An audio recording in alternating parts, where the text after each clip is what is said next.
Vous suivez le journal de Rwanda TV. Le Rwanda et la République démocratique du Congo s'engagent à développer leur coopération commerciale pour le bien des populations respectives à travers la promotion du transport aérien, la construction de ports commerciaux et d'un chemin de fer. C'est ce qui est ressorti ce mercredi d'échanges entre le ministre rwandais des Infrastructures, l'ambassadeur Claver Gatete, et son homologue de la République démocratique du Congo, Cherubin Okende.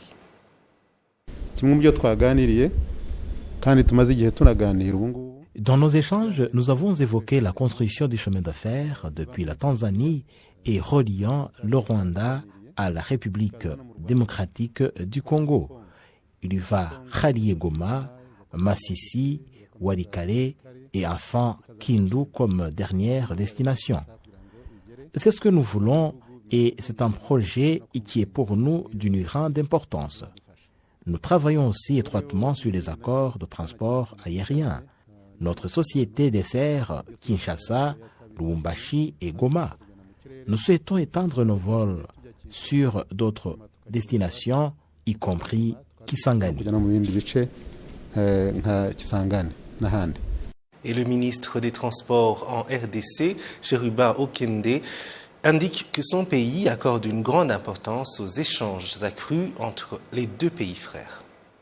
Aujourd'hui, la République démocratique du Congo a pu démontrer à la face du monde par rapport à la relation avec le Rwanda que la République démocratique du Congo est ouverte. Elle est volontariste et elle voudrait bien que cette coopération puisse profiter réellement à nos deux peuples et aussi à consolider les relations de paix entre nos deux peuples.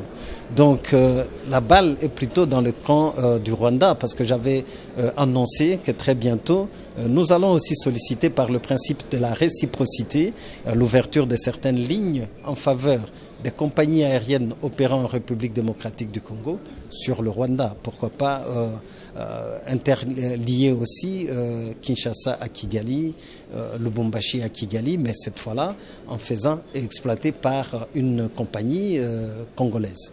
Donc nous avons besoin tous ensemble de pouvoir combattre la pauvreté qui caractérise les populations, les peuples d'Afrique. Nous avons beaucoup de potentialités, mais si déjà au niveau de l'Afrique, nous pensons développement ensemble, de manière équilibrée, je crois que tous nos peuples auront intérêt de pouvoir accompagner nos leaders politiques, nos présidents de la République dans la vision d'une Afrique qui gagne. Et le président, son Excellence Félix-Antoine Tshisekedi, c'est ce qui fera que l'Afrique de demain ne soit pas une Afrique de guerre, ne soit pas une Afrique de haine, que ça soit une Afrique de développement qui rapproche les peuples et qui auront aussi à développer le vouloir vivre ensemble.